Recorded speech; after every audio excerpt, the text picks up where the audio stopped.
Hi, this is Linda Welsh from Linda Welsh Realty Group. I wanted to talk to you today about how you're going to get a list of likely sellers to call for listings. So if you're in this business, you may be a buyer's agent, but more than likely you've heard that, if you're going to last, then you need to list properties. Getting buyers usually is easier if you're listing properties. So here are some great ways for you to get listings. Number one, go through your old buyer leads. You may have a whole database full of leads that may seem to have outdated leads. Guess what? If you have a good email and you have a good phone number, then chances are that those people are still going to buy or sell sometime in the future, even if they've been in your database for quite some time. So go back through your database, clean it up, make sure that you contact people.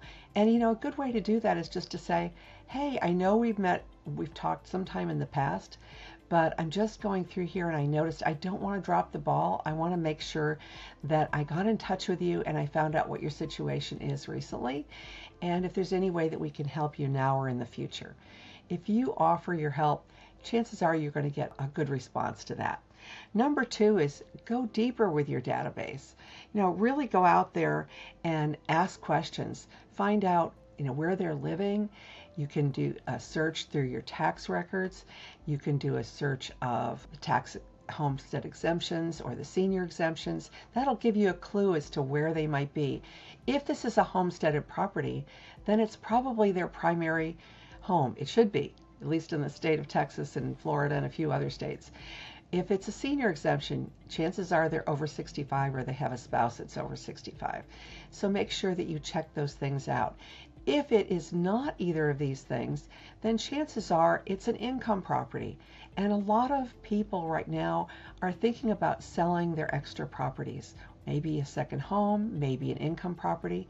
And the reason they're doing that could be twofold. It could be that property taxes have gone up.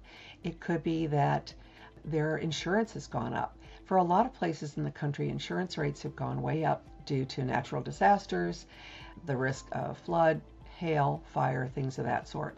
So the cost to hold these properties and the opportunity to make sure that they cash flow correctly might have prompted them that this is a really good time to sell. So now is a good time to reach out to people. I would suggest also that one of the things you might offer is, hey, have you looked at your taxes? Have you been protesting your taxes every year when you get that statement in the mail? It's a really good opportunity. It's something that you should keep up with. And by the way, I have some resources for you that you can use, Mr. Seller, to consider fighting those taxes. And then lastly is lead generation services. So we see a lot of different opportunities to share listings that are withdrawn, they're terminated or expired, or they're for sale by owner. Think about some of those services. If you're not already using one, you may want to. They're not terribly expensive. There are also lead services for probate and estate leads and even for divorce leads. Sadly, things happen in families, and usually people sell their home for a reason. Most people don't put their house on the market just to test the market and see what it will bring. They actually have a reason. Either their family situation has changed, their family's gotten larger or smaller, or they're empty nesters, or they're moving for a job, or maybe even to be near family.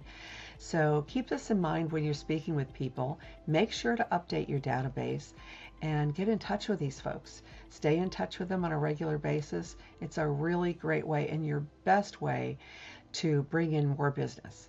Again, this is Linda Welsh from Linda Welsh Realty Group, and we want to help you with your business.